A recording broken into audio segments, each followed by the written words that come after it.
Good morning students. आज हम start कर रहे हैं लेसन नंबर 13 जो है आपका इंश्योरेंस। हम देखेंगे इंश्योरेंस का मीनिंग क्या है। Insurance may be defined as a financial agreement, यानी ये क्या है, एक फाइनेंशियल एग्रीमेंट है for redistribution and the and cost of unexpected losses as a legal contract, यानी ये एक लीगल कॉन्ट्रैक्ट है और जो लॉसेस होते हैं उनके अगेंस्ट ये जो है वो एक रिस्क क्योर करने वाला एग्रीमेंट है। whereby an insurance agree to compensate an insured by losses, यानी ये क्या कर रहा है, लॉसेस को कंपनसेट कर रहा है। अगर लॉस होता भी है तो उसको कम से कम करने की कोशिश करता है। Losses defined as undesired unplanned reduction of economic value, यानी जो आपकी इकोनॉमिक वैल्यू है उसके ऊपर ये जितनी आपकी वैल्यू है उसके आधार पर आपको रिस्क का जो है कवर देता है। और utility chance of loss represent the possibility of the loss according, यानी जिस अकॉर्डिंग हमारा लॉस हो रहा है उस अकॉर्डिंग उस जो कॉज है, कारण है, उसको क्योर करने का ये कोशिश कर रहा है जो आपका इंश्योरेंस है। इसके बाद हम देखेंगे कि इंश्योरेंस की कैरेक्टरिस्टिक्स या नेचर्स क्या क्या हैं।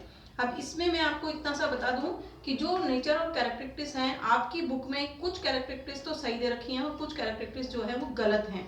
तो जो सही हैं वो मैं आपको बता रही हूँ, उनको अपने को किताब में से देखना है, लेकिन जो गलत हैं उनका जो सही आपके आंसर है या सही आपके पॉइंट्स हैं वो मैं आपको वीडियो के साथ सेंड कर दूंगी। तो इसमें जो आपकी फर्स्ट कैरेक्टरिस्टिक्स है वो है आपके प्रोटेक्शन अगेंस्ट रिस्क। अब जो इंश्योरेंस है वो क्या दे रहा है आपको, रिस्क से प्रोटेक्शन दे रहा है, क्योंकि कोई भी व्यक्ति किसी भी चीज का इंश्योरेंस कराता है तो वो इसीलिए इंश्योरेंस कराता है ताकि उसको जो रिस्क है उससे प्रोटेक्शन मिल सके और उसको लॉस कम से कम हो। सेकंड है डिवीजन ऑफ रिस्क। अब डिवीजन ऑफ रिस्क का मतलब क्या है कि जैसे मान लीजिए कि LIC है, लाइफ इंश्योरेंस पॉलिसी है, तो लाइफ इंश्योरेंस कराने वाले अगर मान लीजिए 100 जने ऐसे हैं जो लाइफ इंश्योरेंस कराते हैं, तो 100 जने जो लाइफ इंश्योरेंस करा रहे हैं वो अपना प्रीमियम दे रहे हैं कंपनी को, और जो प्रीमियम आ रहा है उससे एक बड़ा अमाउंट इकट्ठा हो रहा है। अगर उन 100 जनों में से किसी एक के साथ कोई मिस हैपनिंग हो जाती है, यानी कोई एक व्यक्ति जो है उसकी एक्सीडेंटल डेथ हो जाती है, तो ऐसी कंडीशन में जो 100 लोगों ने अपना प्रीमियम दिया है उस प्रीमियम में से जो पैसा इकट्ठा हुआ है उस पैसे से उस पर्सन की जो है हेल्प कर दी जाएगी। और इस तरीके से ये जो है आपके ये डिवीजन ऑफ रिस्क है, यानी एक पर्सन के ऊपर जो रिस्क है उस रिस्क को ये बहुत सारे पर्सन्स पर डिवाइड कर देता है। जो उनके प्रीमियम आई हुई होती हैं उन्हीं में से उस व्यक्ति की हेल्प कर दी जाती है। अगर नेचुरल मान लीजिए इंश्योरेंस नहीं कराया होता तो कोई भी व्यक्ति उस पर्सन की हेल्प नहीं करता। तो इसलिए ये इसमें क्या कंडीशन है कि ये रिस्क को डिवीजन कर देता है, यानी डिवाइडेड कर देता है। इसके बाद है कोऑपरेटिव डिवाइस। अब ये कोऑपरेटिव डिवाइस क्यों है, क्योंकि जितनी भी आपकी लोग हैं वो एक दूसरे का सहयोग कर के काम कर रहे हैं, यानी इंश्योरेंस कंपनियां जो हैं वो एक कोऑपरेटिव डिवाइस है, यानी बहुत सारी इंश्योरेंस कंपनियां मिलकर के जो पर्सन्स हैं उनको रिस्क से कवर दे रही हैं। इसके बाद है आपके वाइडर स्कोप, यानी ऐसा नहीं है कि एक ही इंश्योरेंस हो रहा है। यहाँ पर अपन कहें कि लाइफ इंश्योरेंस भी है, उसके बाद आपके फायर इंश्योरेंस भी है, उसके बाद मरीन इंश्योरेंस भी है, उसके बाद अदर इंश्योरेंस भी है, जैसे व्हीकल का इंश्योरेंस भी है, आपके क्रॉप फसल का इंश्योरेंस भी है, आपके बहुत सारे जो शिक्षा से संबंधित है उनका इंश्योरेंस भी है। तो ये एक वाइडर एरिया है, यानी जो इंश्योरेंस है उसका स्कोप बहुत ही वाइडर है, यानी बहुत सारे क्षेत्रों में जो बहुत सारी चीजें हैं उनके प्रोटेक्शन के लिए जो है इंश्योरेंस यूज किया जाता है। इसके बाद है insurance of a pure risk only. अब यहाँ पर इंश्योरेंस व्यक्ति जो करा रहा है, जैसे कि हम ये कहें कि मान लीजिए फायर इंश्योरेंस कराया उसने, तो फायर इंश्योरेंस अगर उसने 1 लाख रुपए का करा रखा है तो 1 लाख रुपए की उसकी जो रिस्क है वो प्योर रिस्क कितनी है, 1 लाख रुपए तक है या उससे कम है। अगर मान लीजिए उस गोदाम में आग लग जाती है और उसका जो लॉस होता है वो 1 लाख की बजाय 50,000 का ही होता है, तो उसका जो प्योर रिस्क है वो 50,000 है। तो ये जो इंश्योरेंस है वो प्योर रिस्क का बीमा करता है कि प्योर रिस्क कितनी है।